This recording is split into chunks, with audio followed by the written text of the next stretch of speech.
안녕하세요. 저는 기존에 하던 사업을 정리하고 새로운 삶을 시작하기 위해 준비하는 30대 후반 여성입니다. 처음부터 사업을 시작한 건 아니에요. 대학을 졸업한 후 취업을 시도해보기도 하고 나름 괜찮은 회사에 다니기도 했습니다. 20대 때는 성실하게 회사 생활을 했던 것 같아요. 시간이 흘러가면서 제가 하고 싶은 일을 하며 더 많이 배우고 싶어졌어요. 그래서 더 늦기 전에 시작해보자는 생각을 갖고 회사를 그만두기로 했습니다. 그리고 디저트 사업을 시작했어요. 언제 하겠어? 라는 마음으로 시작했죠. 1에서 2년이 지난 지금은 제 노하우도 쌓이고 단골 손님들도 많아지면서 좋은 결과를 얻고 있어요. 만들어지기 시작했습니다. 그때부터 가게는 점점 안정적으로 운영되었습니다. 처음 사업을 시작할 때는 부모님들이 반대했지만 제가 성공한 모습을 보고는 잘했다고 칭찬해 주셨어요. 그렇게 34살 봄에 제 집을 구입하게 되었습니다. 사업이 번창해서 현금으로 집을 구매한 것이 아니었어요. 제 가게 근처 아파트가 지어지면서 청약 추첨을 실시했고 저는 20대부터 넣어놓은 청약이 당첨되었습니다. 그 결과 주변 사람들보다 저렴하게 집을 마련하게 되었죠. 이제 사업뿐만 아니라 집까지 마련했으니 결혼을 준비하고 싶어졌습니다. 그때 만난 사람이 저와 함께 미래를 함께할 준비가 되었다고 느꼈습니다. 남편이었고 싶었지만 속으로는 내가 결혼할 때 소개받은 남자는 저와는 다르게 회사 다니고 있었어요. 서로 나이도 들어가서 결혼하지 않을 만한 이유도 딱히 없었기에 결혼을 준비하기로 했습니다. 제 사업을 기다려준 마음에 고마움도 느꼈답니다. 대부분은 결혼할 때 집을 남편이 차려오거나 둘이 반반으로 준비하는데 우리는 반대였죠. 결혼 전에 먼저 살 집을 준비했기 때문이죠. 심지어 남편이랑 같이 거주할 집을 이미 갖고 있어서 혼주도 필요 없었어요. 예식장에서 시어머니가 날 얼마나 좋아하셨는지는 알 수 없어요. 우리 첫째 자식이 결혼할 때 돈이 많이 들어가서 그 다음 자식은 걱정이었는데 며느리가 집을 이미 마련했다고 하더라고요.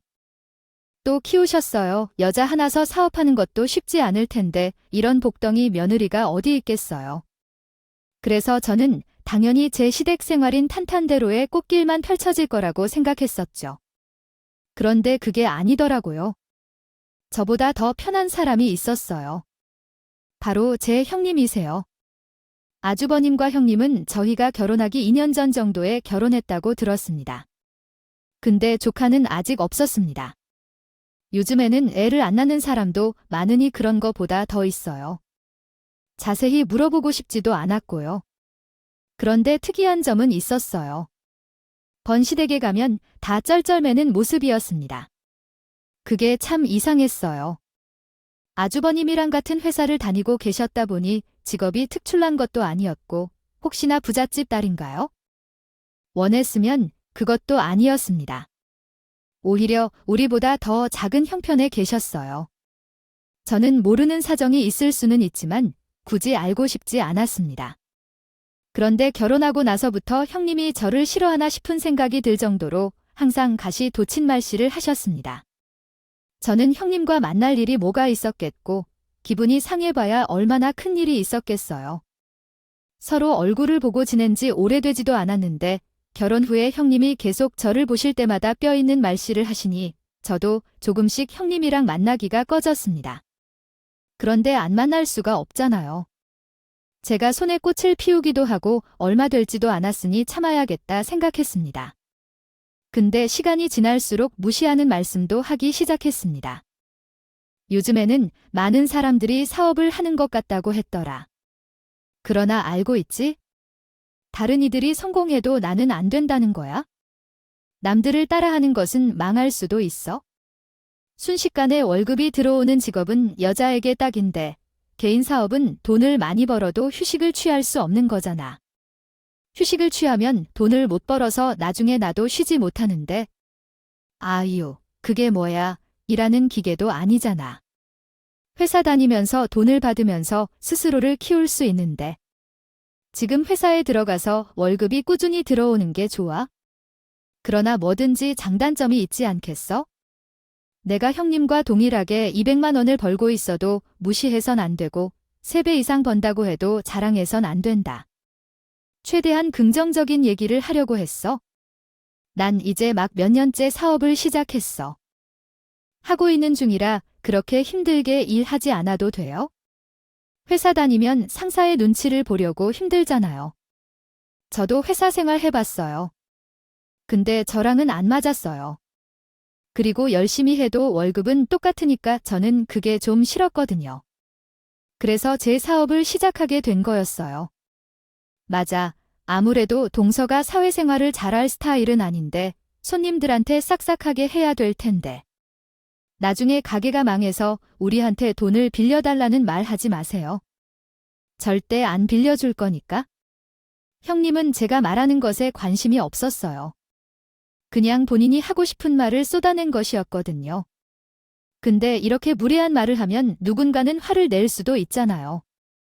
근데 시어머니는 물론 아주버님, 그리고 저랑 눈이 마주친 남편까지도 아무 말하지 않았습니다. 싸우는 건 아니더라도 누가 들어도 기분 나쁜 말을 하면 옆에서 그만하라는 말 정도는 할 수 있겠죠. 근데 시댁에서는 형님께 뭐라고 하는 사람은 아무도 없었어요. 그리고 괜히 형님을 신기 불편하게 할까봐 전전긍긍하는 모습들이 보였습니다. 처음 봤을 때부터 이상하다고 느꼈지만 시간이 지날수록 이해가 안 되더라고요. 근데 저를 무시하는 것을 받아주는 것도 한두 번이지 하루는 너무 화가 나더라고요. 그래서 남편한테 어떻게 보고만 있을 수 있냐고 한마디 했습니다. 당신, 아까 형님이 나한테 하는 말 못 들었어. 아니, 형님이 나를 그렇게 무시하는데 어떻게 당신은 그러지 말라는 말 한마디도 할 수 있는 말 한마디라도 못하다니 어떻게 아무 말도 않고 그렇게 가만히 앉을 수가 있을까요? 또한 어머님도 그것을 그냥 지켜보기만 할 수 있을까요? 결혼한 지 얼마 안 됐는데 형님과 얼굴을 피하는 것이 싫었어요. 아무 말도 하지 않았는데 다음부터는 참지 않겠습니다. 당신이 더는 저를 막지 않는다면 직접 형님에게 이야기하겠습니다. 누군가는 말을 아예 못해서 참고 있나 봐요. 아이쿠, 그러지 마세요. 형님이 그렇게 하는 것은 아무래도 형수님이 어려운 상황이라서 그런 것 같아요. 솔직히 말하면 정말 부끄럽고 말하기 꺼려서 말하지 않았던 건데요. 만약 형님이 다음에 또 과도한 행동을 한다면 화를 낼 거라고 남편에게 말했더니 갑자기 그러지 말라고 하며 어려운 말을 꺼냈습니다. 솔직히 무슨 일인지 알 수 있을까요? 궁금했어요. 남편의 말을 듣고 왜 다들 형님에게 꼼짝도 못하는지 알겠더라고요. 처음에 형님을 보았을 때 돈이 많은지 의심했었죠. 하지만 돈이 문제가 아니었어요.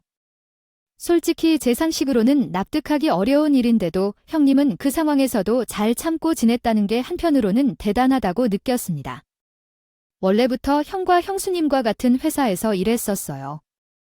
형이 결혼한 지 얼마 안 돼서 형이 회사에 있던 어떤 여자와 바람을 피웠었거든요.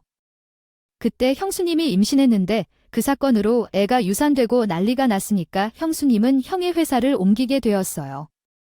그래서 형이 결혼한 지 얼마 안 돼서 형수님이 하는 얘기나 행동을 엄마와 나랑 함께 감시하러 가곤 했었어요. 못하는 게지. 그러니까 당신 좀 이해 좀 해줘요. 근데 그건 아주버님께서 잘못하신 일이고 쟤랑 상관없는 일이거든요. 심지어 제가 당신과 결혼하기도 전의 일인데 형님이 도대체 저한테 왜 그러시는지 이해가 안 가거든요. 형수님은 결혼할 때 혼수도 겨우 준비하셨던 그런 분이니까 형님께서 바람 났다고 생각할 것 같아요. 근데 당신은 본인과는 다르게 혼수는 물론 집도 있고 사업도 하시니까 돈도 더 잘 쓰시고 계시니 괜히 심통내시는 거 아닐까 싶어요. 그래서 당신이 좀 이해를 해주셨으면 좋겠어요. 처음에 남편이 안일함을 피하는 바람에 다들 형수님 눈치를 보는 것까지는 이해가 돼요. 근데 저한테 트집을 잡는 게 납득이 안 되거든요. 근데 남편 얘기를 좀 더 들어보니 저한테 자격지심 같은 게 있는 것처럼요. 결혼한 지 1년도 안 되었을 때 신혼이던 때의 남편이 바람 피웠던 상황이었습니다. 그때는 심지어 그 일 때문에 아이를 잃게 되었기 때문에 얼마나 화가 나셨을지 상상이 됩니다. 그러나 저라면 꼭 이혼했을 것 같은데도 이혼하지 않는 형님이 대단하면서도 또한 같은 여자로서 안쓰러우며 불쌍한 마음도 들었습니다. 그래서 그 후에 형님이 저를 무시하거나 하는 경우에도 일일이 반응하지 않고 넘기기로 했습니다. 그러나 그런 행동으로도 마음이 편치 않았던 것 같아요. 매번 트집을 잡힘으로 최대한 마주치지 않기 위한 방법을 찾았습니다. 어차피 사업을 하고 있는 중이라 형님과 마주치게 될 때를 피하기 위해 핑계를 대며 시댁의 모임에 안 갔는데요. 저는 남편과 함께 있었습니다. 결혼할 때 생각하더라도 아파트 상가인 10평 정도의 장소에서 디저트 가게를 시작했습니다.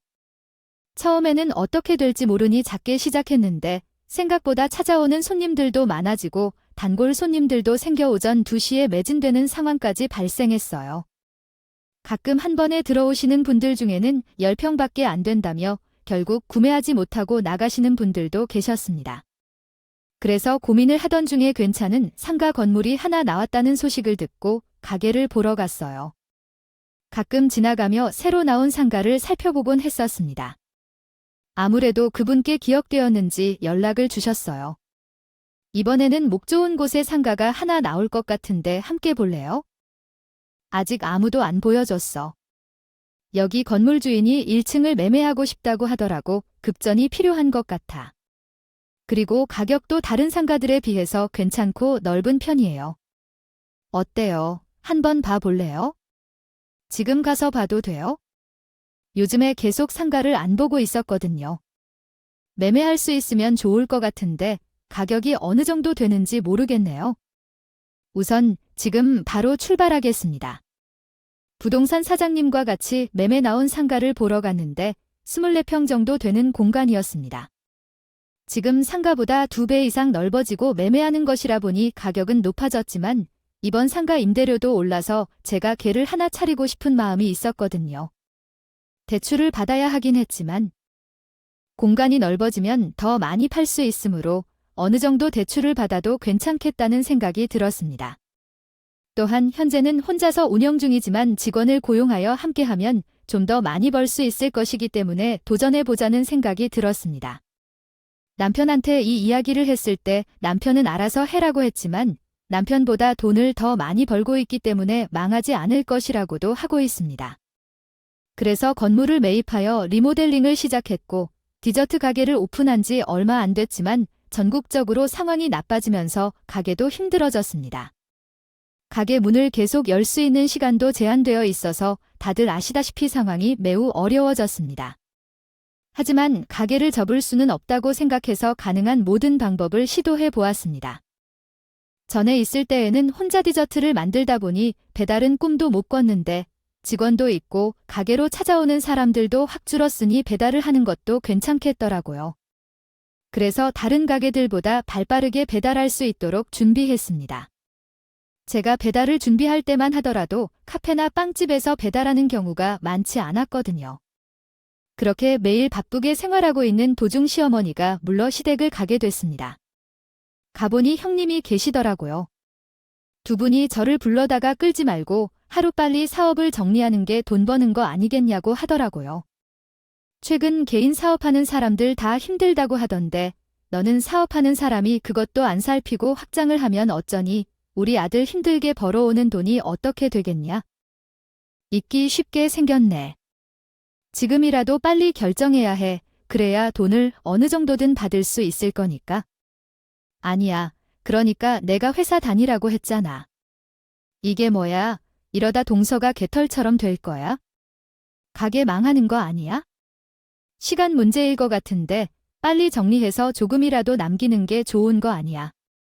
괜히 더 질질 끌지 말고 하루라도 빨리 가게를 팔아. 그러다 진짜 빚더미에 앉을 거야. 순식간이야. 우리 동네 사람들 중에서도 가게를 접는 사람들이 얼마나 많은지. 동선에는 디저트 가게가 많은데 잘 될 텐데. 저번에도 지나가는데 동선에 가게 통통 비어 있었어. 그러니까 동서도 빨리 정리해야 해. 나도 처음에는 진짜 님이나 시어머니 말대로 지금이라도 정리할까 싶은 마음도 있었는데 배달 주문이 생각보다 많이 들어오기도 하고 아직까지 포기하기에는 이르다고 생각했어요. 제가 돈을 벌지 않으면 남편이 벌어오는 것으로 충당이 안 됐거든요. 형님도 본인보다 돈을 잘 버는 동생이 꼴보기 싫었으니까 이 기회에 제가 사업을 접었으면 했나 봐요. 어느 날은 제 가게에 오셔서는 가게 망하기 전에 직원도 빨리 내보내야 하는 거 아니냐고 피하형 그랬습니다. 동생, 이 가게가 망하기 전에 직원을 내보내야 하는 거 아니야? 직원도 빨리 살 길 찾아야지. 그냥 그 작은 상가에 있었으면 이렇게까지 심하게 망하지 않았을 텐데 왜 대출까지 해서 가게를 늘렸어? 사업하면서 시기를 볼 줄도 모르고 진짜 내가 개방하는지 생각이 들기도 하고 화도 나서 남편에게 성질을 했죠. 아까 형님이 우리 가게에 와서는 가게 기하 생략, 망할 텐데 빨리 직원들을 내보내야 해야겠다는 말을 했었어요. 정말 형님이 왜 그러시는 건가요? 요즘 들어서는 배달 주문도 들어오고 생각보다 매출도 잘 나오고 있는데 초치 정도는 아니고 이렇게 화를 내면 남편도 제 편을 들어줄 수 있을 거라고 생각하잖아요. 아니면 제 편을 들어주어야 하는데요. 하지만 착한 형수님이 그렇게 할 리가 없다면서 제가 비꼬았다고 하더군요. 요즘 경기가 그러니까 우리 동네에도 이미 하나둘씩 가게들이 사라져가고 있으니까요. 그리고 무슨 이유로 형님이라 더 미움을 받는 건가요? 솔직히 우리 형수님 같이 착한 분이 어디서 비웃었을 리가 없다고 생각하는데 왜 그렇게 비웃으셨나요? 정말 우리가 걱정해서 나눈 이야기 같은데 왜 그렇게 풀어서 이해해요? 그리고 영업운도 진지하게 생각하고 계시길 바래요. 생각해보세요. 괜히 가게를 계속 유지하다가 우리만 쌓이면 어떡해요? 다른 사람도 아니고 남편이 형님 편을 드는 걸 보니 정말 기가 막혀서요. 그리고 착한 형수님이라고 하는데 나랑 같은 사람을 생각하는 것이 맞나 싶을 정도였어요. 진짜 걱정하는 것이라면 뭐라도 도와주려고 했겠죠. 그래서 걱정하는 척하면서 비아냥거리지 않았고요. 근데 저를 비웃고 무시했던 형님과 시어머니의 예상과는 다르게 저는 돈을 더 많이 벌게 되었어요. 배달 주문이 많이 들어왔거든요. 남들보다 발빠르게 배달을 시작해서 처음부터 저희 디저트 가게로 주문을 주시는 분들이 많았어요. 그래서 원래 저희는 커피는 안 했는데 커피 머신도 사놓고 커피 배달도 시작했거든요. 다들 망할 것 같던데요. 사업이 이전보다 수익이 몇 배나 늘어났다는 사실을 가르쳐 주었습니다. 그러나 그것은 안정적이라고 자랑하던 아주버님과 같이 일하던 회사가 갑자기 파산했고 아주버님과 형님 모두가 일자리를 잃게 되어 어디로 갈지 모르게 되었습니다. 두 분이 한 번에 실직자가 되어버리는 바람에 만약 둘 중 한 명이 다른 회사에서 일했다면 이런 일은 없었을 텐데 같은 회사에서 일하다 보니 동시에 일자리를 잃고 말았습니다. 회사가 갑자기 망하면서 퇴직금이나 다른 보상도 받지 못하고 나왔다고 해요. 솔직히 그 모습을 보아도 티를 내지 않았지만 고소해버린다고 합니다. 누군가가 나한테 이렇게 말해도 되지 않겠느냐 그런 말을 했던 것 같습니다. 사업이 잘 되는 것을 보며 형님과 아버님의 사업이 괜찮다는 생각을 했어요. 가족이 모임을 가졌을 때 다 같이 모여 이야기를 나누고 있었는데 형님이 갑자기 사업을 시작할 것이라고 말씀하셨어요. 사실 저도 다행히 잘 풀린 케이스긴 하지만 사업이 복불복인 만큼 어떻게 상황이 변할지 모르니 그냥 다른 회사로 이직하는 것이 낫지 않겠냐고 얘기했습니다. 형님은 사업을 하시려고 하는데 무슨 일을 하실 건지 한 번도 사업을 해보신 적이 없으니 위험하지 않을까요? 그냥 다른 회사로 이직하시는 게 어때요? 제가 형님 걱정해서 한 말이던데 제 얘기를 들으시자 발끈하시고 동성으로 했는데 왜 우리가 못할 것 같다는 생각을 해요? 우리가 사업해서 성공하기에 대한 응원을 못해주나 해서 서운합니다. 망정 재뿌리는 건 뭐죠? 형님 걱정돼서 그러시는 거죠? 형님만은 당연한데 아주버님 사업 한번 해보신 적 없으셨죠? 무슨 사업을 하실 생각이신가요? 제가 도울 수 있는 부분이 있으면 도와드릴게요. 자기 자신마다 비아냥거리면서 이야기하더니 제가 하는 말도 흐려서 듣는다고 하시더라고요. 그래서 도와주려 했는데 도움이 필요하지 않다고 하셨죠. 그래서 더 말씀하지는 않았어요. 나중에 남편한테 들어보니 옷을 팔기로 한다고 하더라고요. 하지만 사업을 하는 분들은 아실지 모르겠지만 옷가게가 성공하는 사람들도 많지만 그만큼 망하는 사람들도 많습니다. 심지어 옷과 같은 경우는 사이즈가 다양해서 그 모든 것을 갖다 놓아야 하기 때문에 돈도 많이 필요한 사업 중 하나였습니다. 그러나 그것을 선택하더라도 생각했습니다. 그런데 제가 예상한 대로 시작한 지 1년도 안 돼서 돈은 돈대로 다 날리고 빚을 빼놓을 수 없었습니다. 그 빚은 거의 1억 정도였습니다. 괜히 아는 척하면 불대한 것 같다는 생각이 들어 제가 모르는 척했습니다. 그러나 그 시기에 저는 사업을 정리할지 고민하고 있었습니다. 수입이 확 줄어든 것은 아니었지만 주변에 비슷한 가게들도 많이 생기기 시작했고 배달비가 급격히 오르다 보니 배달 주문도 현저히 줄어들기 시작했습니다. 그래서 지금 가게를 팔면 권리금도 높게 받을 수 있을 것 같아서 이것을 정리하고 다른 일을 할지 고민하고 있었습니다. 따라서 남편에게 이러한 문제들을 말씀해야 할 것 같습니다. 얘기를 했어요. 우리 가게 권리금이랑 해서 팔면 몇 억을 받을 것 같은데 다른 가게들도 많이 생겨나고 있는 추세라 우리 배달 주문이 더 떨어지기 전에 정리하는 것도 좋을 것 같은데 고민이에요. 당신 생각은 어때요? 남편도 당시에는 집에 있었거든요. 그래서 지금 하고 있는 가게를 정리하고 남편이랑 같이 할 수 있는 사업으로 다시 시작하려고 남편에게 물어봤습니다. 남편이 좀 고민해보자고 하더라고요. 그래서 저도 알겠다고 했죠. 그런데 사실을 바로 시에게 얘기했더니 찾아와서는 돈 얘기를 꺼내기 시작했습니다. 동서, 이번에 가게를 정리할 거라면서 그거 정리하면 10억 정도 나올 거라고 하던데. 맞아. 그러면 얼른 정리해서 우리 좀 나눠줘. 혼자만. 잘 되어 있을 때, 우리가 사업할 때 동서네가 도와줬으면 이렇게 망하지도 않았을 거예요. 이번에 동서네가 도와주지 않아서 우리가 망한 거니까 동선이 이번에 가게를 정리하면서 받은 돈을 우리도 좀 나눠줘야죠. 같이 잘 되면 좋죠. 10억이 누가 그래요? 아직 가게를 정리할지 말지도 고민 중이에요. 저희 가게가 워낙 잘 돼서 권리금을 높게 받을 수 있게 할 것 같은데 아직 확실하게 팔지는 잘 모르겠어요. 그냥 팔아버려 동선이 배달도 잘 안 들어오고 그러다며 괜히 민기자 골타를 당하면서 권리금이 떨어질까봐 팔지 말고 지금 팔아서 그 돈 받아서 우리가 이전에 사업하면서 생긴 빚을 먼저 갚자. 갑자기 찾아와서는 당장 제 가게를 팔아서 생긴 돈을 본인한테 가져가자. 일부 다른 사람처럼 말했더라도 그리고 함께 사업한 적이 없는데 계속해서 우리 사업기라고 하며 당장에는 제가 제대로 정리하고 자신이 갚아야 할 빚을 갚으라고 하는 것이 어색했습니다. 그냥 회사에 대해 알아보는 것으로 끝냈으면 좋겠다고 이야기했을 때도 자기도 잘할 수 있다며 큰 소리를 쳤지만 결국 망한 후에 이제 와서 우리 가게라며 도와달라고 하는 것이 매우 뻔한 태도였습니다. 너무 뻔하지만 제가 돈을 빌려준 것으로 오해했다며 너무 당당해했습니다. 하지만 어찌됐든 그것은 이해되지 않는 일이기에 제가 그런 요구를 받아들일 이유가 없다고 했습니다. 사업하지 말라는 말씀을 드렸을 때 제가 잘할 것이라는 사람이 생성하는 건 그 사람이 지불해야 하는 것이구나. 그 사람이 왜 갚아야 하는지 그에게 넘길 이유는 없다. 제가 그런 상황을 상상하는 것을 돕기 위해서 새로 작성된 한국어 문장은 다음과 같습니다. 다음 날에는 시어머니가 방문하셨습니다.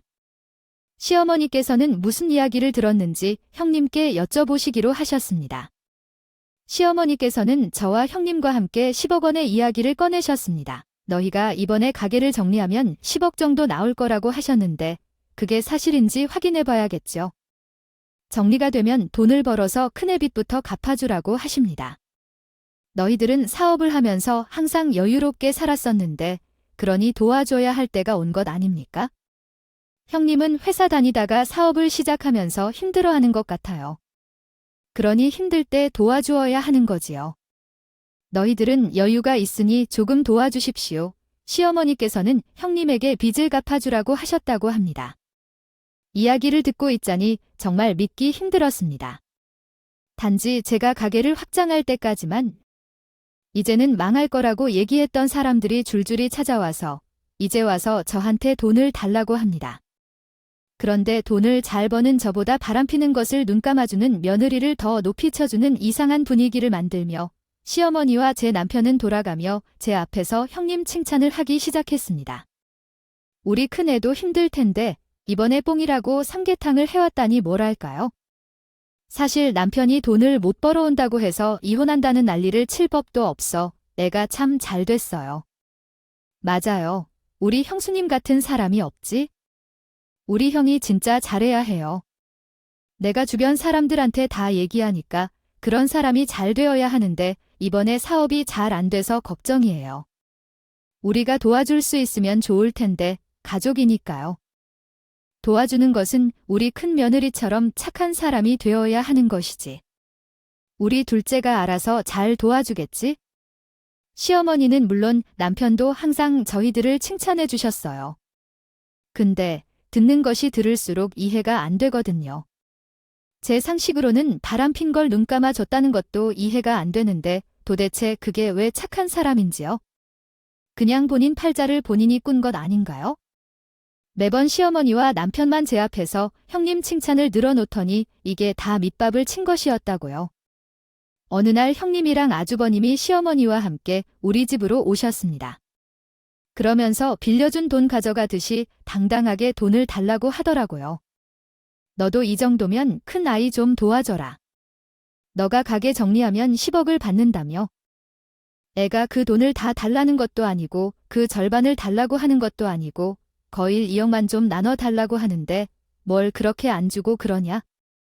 내가 착한 큰애한테 돈 좀 보태라 그런데 이렇게 돈 달라고 말하는 사람은 시어머니 말끝마다 형님한테 돈 못 해주라고 하셨는데 웃긴 게 정작 형님은 저한테 한마디도 하지 않으셨습니다. 저한테 아쉬운 소리 하는 것도 싫은지 팔짱만 끼고 쳐다만 보고 있더라고요. 어이가 없어서 저도 그냥 이 상황을 보기만 했는데 남편이 저한테 무슨 종이 한 장을 전해주더라고요. 무슨 종이인가 봤더니 계좌번호가 적혀 있었습니다. 근데 그 계좌 이름을 보니 형님 이름이라 이게 무슨 종인가 남편을 쳐다봤더니 남편이 저에게 돈을 여기다가 보내라고 하더라고요. 이 돈을 형수님에게 전달하는데 여기로 돈을 보내주세요.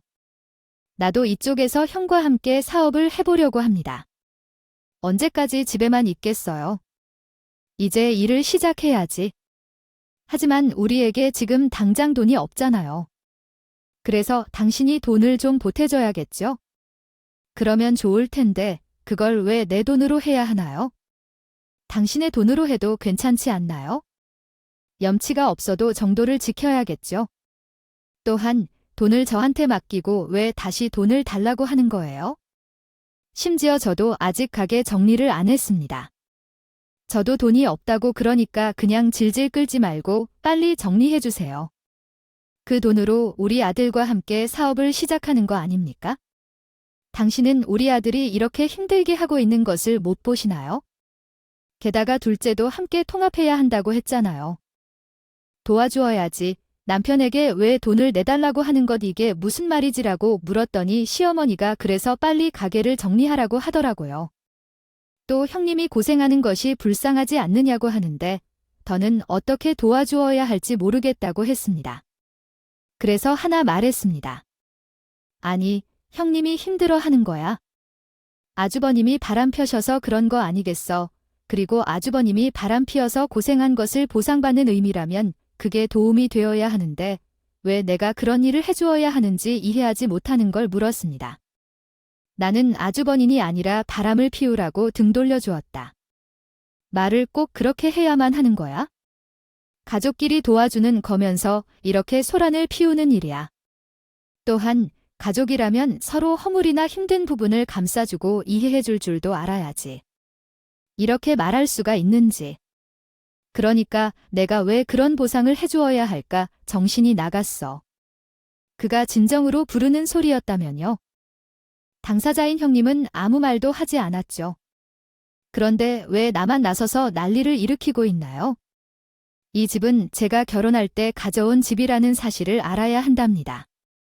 당신은 집이 하나도 없다는 거죠. 그러니 당장 나가주시기 바랍니다. 형님을 도와주고 싶으시다면 단독으로 도와주시든지 해야 합니다. 또한 이혼을 준비하시기 바랍니다. 제 편으로 향하고 계시는 남편과 시어머니, 그리고 아주머니가 형님까지 우리 집에서 쫓아내기까지 했습니다. 그런데도 모든 사람들을 내보낸 뒤에도 집에서 화를 내며 계셨다가 남편으로부터 전화가 왔죠. 제가 당연히 사과하며 속죄를 기대하고 있었습니다. 하지만 전화상에서의 첫 말씀이 무엇이었나요? 아시나요? 이혼 시 재산 분할은 어떻게 할 것이냐는 이야기였어요. 당신이 보유한 재산으로 분할을 할 텐데 혹시 지금 재산이 10억 정도 있다고 생각하시나요? 그 정도니까 저에게 최소 5억을 주어야 해요. 어차피 이혼 시 재산 분할을 해야 되기 때문에 그냥 지금 보내주시면 안 되겠어요. 괜찮은 상가가 나와서 빨리 계약하려고 해요. 그래서 저번에 보여준 형수님 계좌로 보내주시면 돼요. 지금 사과하려고 전화한 것이 아니라 재산 분할 때문에 연락한 거였어요. 진짜 기가 막힙니다. 당장 끊어야 해요. 남편이 정신 차리면 솔직히 시어머니, 아버님, 형님은 보지 않고 살려고 했거든요. 그런데 남편은 정신 차리면서 안 보이더라고요. 제 돈을 재산 분할로 나누는 게 아까웠지만 더 이상 같이 살 수 없다는 생각이 들었습니다. 그래서 변호사를 찾아가서 이혼하고 싶다고 말씀드렸어요. 조정도 하고 싶지 않아요. 절취해서 다른 용도로 사용해버린 것 같아요. 이게 일말의 돈 문제가 아니라서 인간관계의 문제로까지 번지게 된 게 너무 슬퍼요. 혹시 이런 문제가 생겨서 걱정거리가 생겼거나 이야기를 듣고 싶어 하는 게 있으면 이야기해 주세요. 어떤 얘기라도 듣고 물어봐 주지 않아서 죄송해요. 시어머니와 형님께 보내려고 하던 거였어요. 그런 다음 물가가 올라가서 장보기가 무섭다는 이유로 더 많은 돈이 필요하다고 해서 돈을 더 가져갔었어요. 하지만 사실은 시어머니와 형님께 보내려고 돈을 더 가져간 거였어요. 남편이 이 사실을 알 수 없었을 거라고 생각해요. 저도 이 사실을 이렇게 알지 못했어요. 그래서 비밀은 없다고 생각해요. 하지만 남편은 이 사실을 모르기 때문에 저에게 연락해서는 괜히 힘을 빼지 말고 조정하라고 했어요.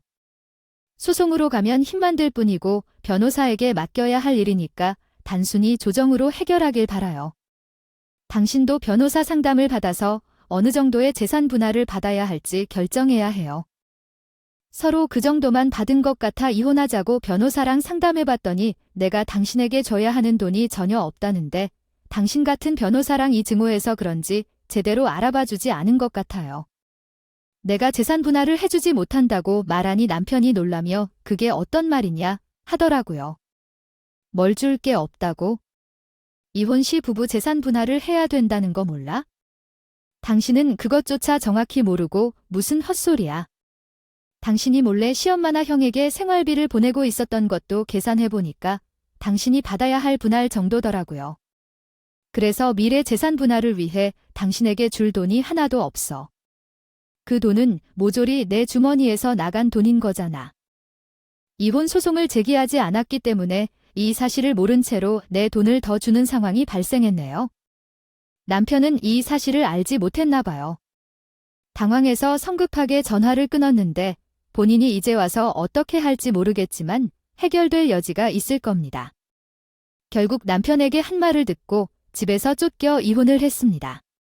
그러자 시어머니가 찾아와서 미안하다고 하지만 결국 목적은 다른 것이었더라고요. 나는 당신이 서운해할 걸 생각도 못했다.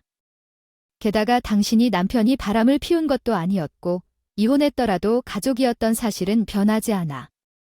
그러니까 5천만 원이라도 주라는 겁니다. 그래서 너도 마음이 편해질 거야? 어머니, 제가 진심으로 말하기가 어려운데요. 어머니께서는 여태까지 많은 돈을 받으셨는데 이제 내가 몰라서 억울해요. 남편이 몰래 돈을 계속 주었거든요. 5천만 원 이상이 들었을 테니까 그 돈으로 자신의 문제를 해결하시길 바랍니다. 그리고 이제는 우리 가족이 아니니까 이렇게 찾아오지 않았으면 좋겠어요. 돈을 달라는 시어도를 쏘아붙이고는 쫓아냈거든요. 며칠 후 제가 하는 디저트 가게 근처에 비슷한 가게가 생겨났어요. 알아보니 남편이 저와 이혼한 뒤 형님과 함께 사업을 시작한 거였어요. 그때부터 남편이 제 근처에 비슷한 가게를 열 때 제 디저트 가게의 권리금을 높게 받으며 잘 운영하고 있었습니다. 디저트 가게를 팔았습니다. 처음에 올렸을 때 정말 인기가 많았었는데 한 10억 정도는 되겠더라고요. 그동안 많이 고생도 했고 이혼하면서 스트레스도 받아서 여행을 가며 나름의 힐링을 하고 있었답니다. 어느 날 형님께서 전화가 왔어요. 저기, 동서 어떻게 지내고 있지? 아, 다름이 아니라 예전에 만들었던 곰돌이 모양 디저트 어떻게 만들었었지? 내가 대충 반죽은 해놓았는데 모양이 잘 안 나와. 위 형님은 뻔뻔하게 디저트 만드는 방법을 물어보더라고 했는데 어차피 저는 디저트 가게를 하고 있지 않았으니 기억이 나지 않는다고 했습니다. 현재 디저트 가게도 팔았기 때문에 어떻게 만들었는지 기억도 안 나네요. 하지만 디저트 가게 주변에 많이 있어서 돈을 벌기가 힘들겠죠. 형님이 그렇게 할 줄 알았다며 비웃었어요. 그래서 제가 한마디 해줬습니다. 설마 진짜 내가 하는 가격이 10억 정도 되겠어 하면 팔았는데요. 정말 그 정도 받았더라고요. 남편이 얘긴 금액이 정확했다고 팔게 잘한 것 같아요. 안 그래도 힘들어서 쉬고 싶었거든요. 1에서 2년 정도 쉬고 그때 다시 재사업해도 괜찮을 것 같더라고요. 그렇게 서로 연락 안 하고 살다 우연히 그 지역에 갔는데요. 내심 궁금하기는 하더라고요. 가봤는데 간판이나 이런 게 다 있었는데 불이 꺼져 있었습니다. 그래서 친하게 지냈던 부동산 아줌마한테 가게 근황을 물어봤어요. 안녕하세요. 잘 지내셨어요? 다름이 아니라 예전에 제 전남편이 여기서 디저트 가게를 하나 냈던 거요. 불이 꺼져 있어서요. 어머, 너무 오랜만에 보는 얼굴이네. 잘 지냈어. 이혼하고 나서 얼굴이 파한 거 같더라고요. 거기 말도 마, 형이랑 형수랑 자기 남편이랑 셋이서 했었었죠. 처음에는 잘 되는 것 같았는데 그 형이 되는 사람이랑 옆가게 아줌마랑 바람을 피운 것 같더라고요. 둘이 도망가네. 만에 난리가 났어요. 그래서 지금 거기 첫째 아들도 이혼 안에 많이 하고 있다고 하더라고요. 그런데 그 큰 아들 바람 피는 게 이번이 처음인 게 아니었다며 한 번도 안 피는 놈은 있어도 한 번만 피는 놈은 없지 진실이지. 버렸어야 했는데 부동산 아주머니한테 근황을 들었더니 디저트 가게가 좀 잘 되고 있다고 하더니 아주부님이 또 바람나셔서 난리가 났다고요. 집어들어게. 이번에는 이혼할 것 같아 보이는데 또 모르겠어요. 시어머니와 제 남편이었던 사람이 지극정성으로 챙겨줄 테니 그 때문에 이혼을 안 할 수도 있겠다고 생각해요. 막상 잘 사는 것 같긴 했지만 이렇게 엉망진창이 될 줄은 생각도 못했어요. 근데 그 사람들이 그 모양이라면 자기들이 잘 처리할 턱이 있는 것 아닐까요? 그렇게 저는 그 지역을 떠나 새로운 곳에서 제 사업을 다시 시작해보려고 알아보고 있어요. 나름 사업을 하며 노하우도 생기고 보는 안목도 생겼어요. 이번에도 잘 해보려고 해요. 긴 제 이야기 들어주셔서 감사합니다.